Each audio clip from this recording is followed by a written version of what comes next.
Hey there, this is Rachel from Write with Rachel, and today I'm really excited to introduce this concept I've developed, and it is called the Journal Method.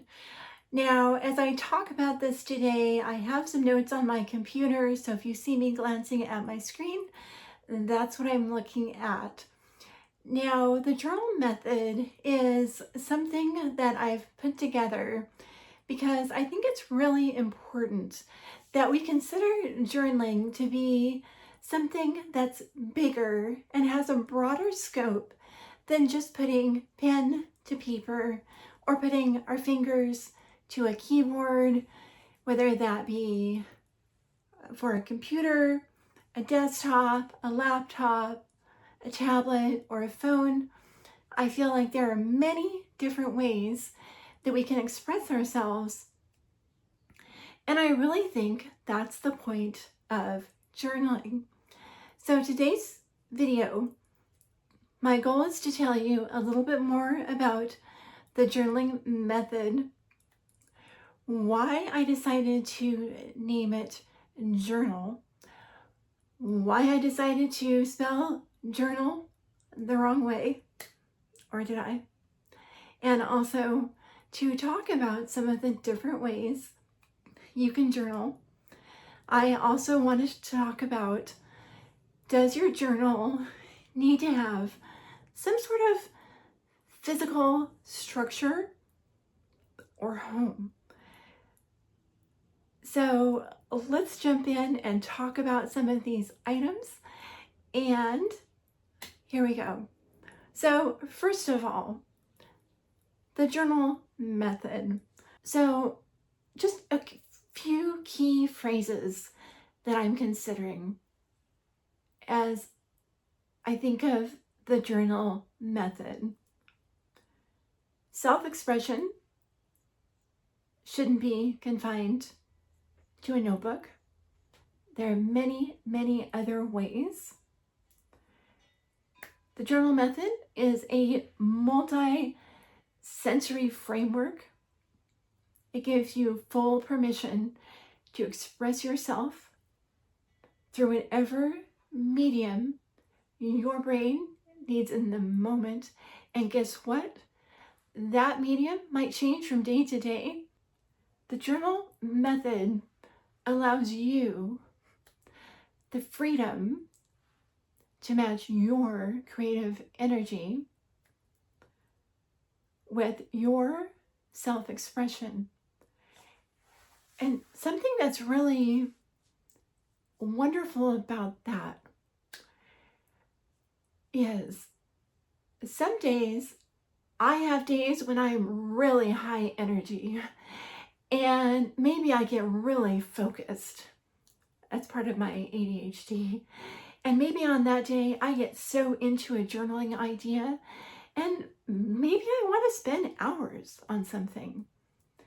And there may be other ideas where my energy for journaling of any type, whether it's taking a photo or making a video or writing a song or drawing a picture, maybe it's not to that extent, but as someone who likes doing creative things, maybe I have 15 seconds in the morning when I wake up and I hear the chirpy birds outside my window and I think, yeah, today I want to record the birds chirping.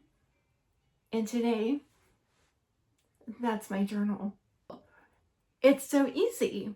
You just take a journal and you add an L.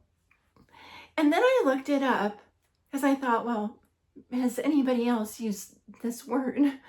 And I found out that journal, the way I spelled it, the wrong way, is actually a Middle English version of the word that we consider the traditional journal word today.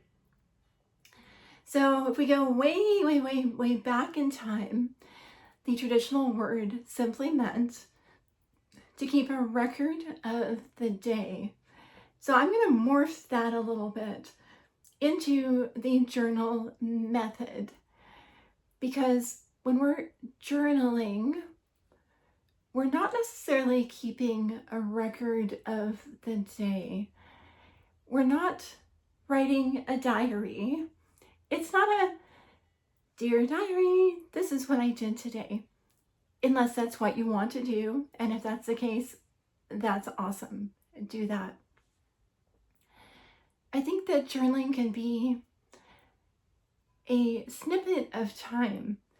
You can approach it as a type of gratitude journaling. Something you saw that was pretty, something you saw that you enjoyed, or maybe there's something on your mind and it's in your head and you want to give it a new home. And where is that new home? Well, not in your head going around and around and around in circles. The new home is in your journal. And that journal could be a piece of paper, or it could be an audio recording, or it could be a photograph. There's lots of different homes that you could take that thought or that idea. So as I redefine the meaning of journaling, we're also really thinking about what is it that journaling does? Why does our therapist say to us, well, maybe you want to journal about that? And a question that you may have as well. So as we're thinking about the idea of redefining journaling, does your journaling have to have a form? So hear me out on this. So traditionally journaling has a form. For example, if you're using a notebook, the notebook is your journal. The form is the paper, the pages that you write on. If you're typing your journal on your computer, it has a form. It's a document. It's a file on your computer. If you are recording an audio file, maybe you're speaking to your computer or you're recording a beautiful sound that you heard. Again, now you have an MP3. If you are shooting a video or making a YouTube short to record a thought that you want to remember, well, there you have it, an MP4. If you're drawing, maybe you have a file on your tablet, or maybe you have a piece of paper in a book. Okay, that's all great. All of those have forms. They'll have a home, a specific place. But does a journal have to be a place? Or can it simply be a thought? And I'm really going to leave this up to you. And the reason I think it could be a thought is because I think journaling could be a form of meditation. Because what's meditation about? Well, meditation is really about sitting with your thoughts. It's not necessarily making your brain go blank. It's more of just like being okay to just be quiet for a moment. And that's kind of what journaling does, except journaling is a little bit more active, because with journaling, you're taking that thought or that idea and you're moving it to a more concrete place. With meditation, you're letting the thought pass through. So I really do think you can choose. And self-efficacy is really important. It is the belief that you can set goals for yourself and that you can achieve them. And sometimes in a world where life sometimes feels so complicated, so overwhelming, and so challenging.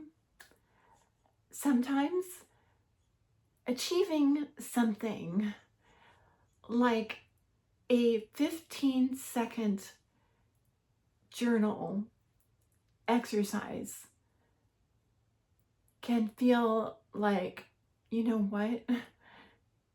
I did something for myself today.